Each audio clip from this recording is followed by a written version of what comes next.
All right, good morning, folks. So I'm not gonna do time lapse today because it uses up a ton of battery power, and I really don't know how long this is gonna take me anyway. Just because there's only one set of hands. Mel and the boy are busy, so I'm kind of on my own here. But I want to show you a couple things, maybe a couple tips, so that folks can use. First, on my end walls, I'm using 4x4s instead of 2x4s. Remember yesterday I told you about the wind? I really don't want any weak spots, okay? I know this isn't very big. It's only 10 by 11 feet, 3 inches, whatever. It's almost a square, you know? But I need it to be really sturdy with the wind that we get out here. So anyway, I'll probably end up having to have the wife stitch all this together later, but I want to show you something real quick. Kind of a handy little tool I came up with. Again, we don't spend money if we don't have to, you know what I mean? Sometimes you have to, but we're trying to do this as affordable as possible, to show people what you can do with stuff laying around the farm, you know what I mean? So now we did have to buy the panels, right? And the 2x4s, but those posts are reused anyway. So I'm gonna flip you around here real quick and I'm gonna show you something I made. All right, so this here, ladies and gentlemen, is a homemade plumb bob. Now we're not plumb yet, but that's a 2.5 ounce fishing lure that I had in my tackle box, and that's some old string line. I know where the middle of that is. So the only problem we have with this now is that the wind's blowing out of the east-northeast, so it's kind of keeping my plumb bob dancing. If you can see down here, look at that, just moving around. Hey Coda, get out of the picture. Nobody wants to see you. Or maybe they do want to see you, they don't want to see me. Anyway, so yeah, just real quick, I just made a plumb bob out of a fishing weight. So anyway, we're gonna get back to her, and we'll show you what we get done, and maybe some other steps throughout the process. Have a good one. We'll talk to you in a little bit. Hi, quick update. So I'll flip you around here. So we got our 2 verts in and a girt. There's going to be one more run right here where this pencil mark is. It's going to run across there because this little area right here is going to be our window / exhaust port for the stove that's going in here. So all we did is we run, you know, a couple screws in there, a couple screws in the bottom, you know, same up here. And then we took fence staples here on the end, made sure everything was plumb level and square, and I stapled in the ends there. So there's one stiffener. We'll do the same thing down here for this girt that's going to go here for the bottom of the window. We'll do the same thing here. So a little bit of update. We couldn't do it up top of these 4x4s. They just didn't land right. I could have narrowed them up to, you know, fall on this, I guess, but listen, it's not going anywhere. You know what I mean? It's just not. It's not going anywhere. It's pretty sturdy. Probably the most sturdy building I've built so far. But so yeah, that's a little update. We'll put that other girt in for the bottom of the window, and / exhaust port for the stove. So inside, when we do the stove, obviously you guys know we got to protect the plastic, right? So we're going to put some cement pavers down so they can sit on them, and then we're going to have cement blocks all the way around the stove, so the heat gets deflected out into the room. And hey, maybe we'll get lucky, and we won't have to run it a whole lot. But it doesn't matter if we do. We'll do what we have to do. So we're gonna get a temp gauge that hangs in here, and I can read it from right in the house because I don't like the cold. So I avoid it if I can. But if I gotta come out and fire up the heater, we will, obviously. But and again, we're only gonna keep it 45-50 degrees. It's not gonna be super hot in there or anything. The reason is, okay, maybe I should explain it. So you can't obviously save some things in your garden, you know, like lettuce, cabbage, and, you know, a couple other things. So if we can plant a few things in here for food, but mostly this is for the trees we're propagating. I don't want them going to hibernation mode. I kind of want to grow year round.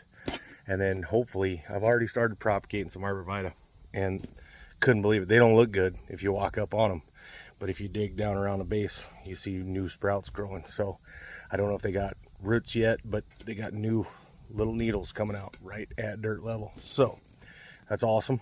So we'll move those in here and get those going. Walnuts, oaks, arborvitae, and I want to do some cedars, or not cedars, spruce. There you go. I brought 2 Colorado blue spruce from home back what 2019 after Dad's funeral, and they were about yay big. There you go. They are over 2 feet tall now. So what is that? 3 years. 3 years this month, as a matter of fact. So now imagine if I could keep them from slowing down in the winter, right? Keep them going. We'll see what happens. It may kill them, but we're gonna try. So anyway, we're gonna keep building, and we'll stitch this, or the wife will stitch this all together later. But keep doing what you're doing and enjoy. Talk to you soon.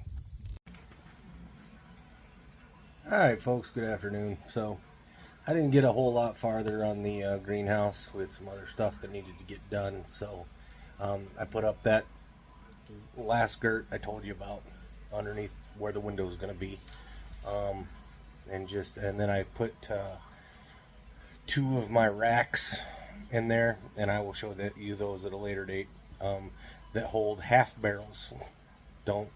Not half barrels of beer, although that would be cool, but they're cut long ways in half, and that's where I am propagating. I think I might have showed a video of me propagating the arborvitae before, but anyway, so I put 2 racks in. One of them's got 1 full barrel, 2 half barrels in it that they're already propagating arborvitae, and then the other rack is on the other side. It's empty right now. We'll end up putting 2 half barrels in there. One's got some arborvitae in it, and then a couple of walnuts.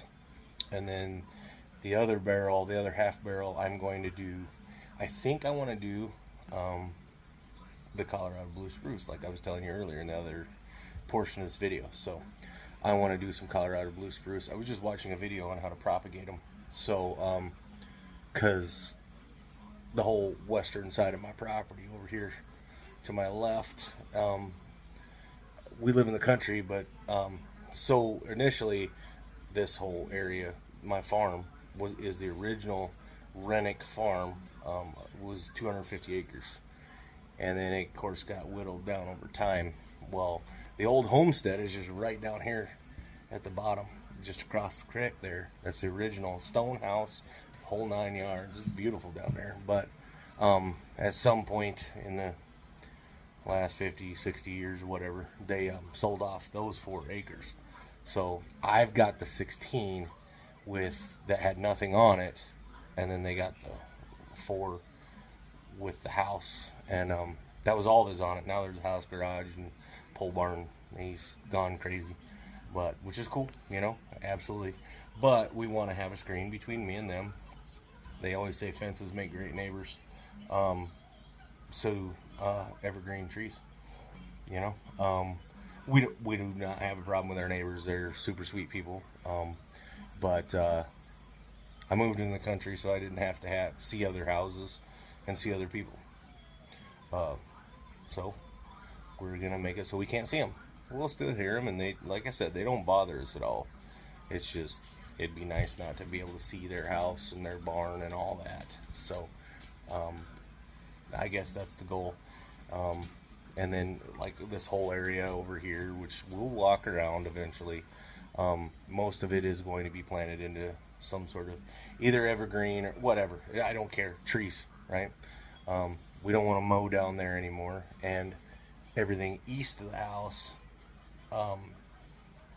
we took back, as you know, for the wildlife, and a nice flat level or close to level lawn.